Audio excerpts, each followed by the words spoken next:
अमीर जमात इस्लामी हाफिज नईमुर रहमान ने कहा है कि फ़लस्तीन में सेहूनी नस्लकुशी कर रहे हैं और दुनिया खामोश है। हमास ने हुकूक के लिए हथियार उठाए, उन्हें सलाम पेश करते हैं। हमास 38 बरस पहले वजूद में आई। हमास को माइनस करके फ़लस्तीन का अमन मुमकिन ही नहीं। दुनिया में झूठ का गलबा है, मगर सोशल मीडिया मजलूमों की आवाज़ बनकर सब कुछ अयां कर रहा है।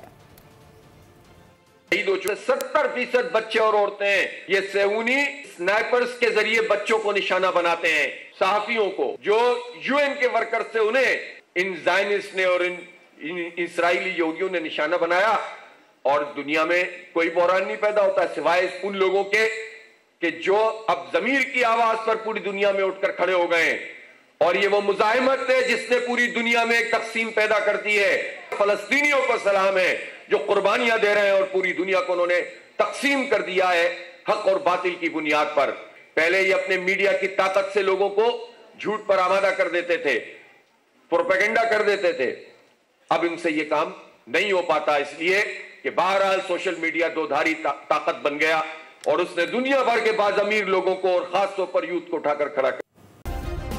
सब्सक्राइब करें और बेल दबाएं ताकि कोई खबर रह न जाए।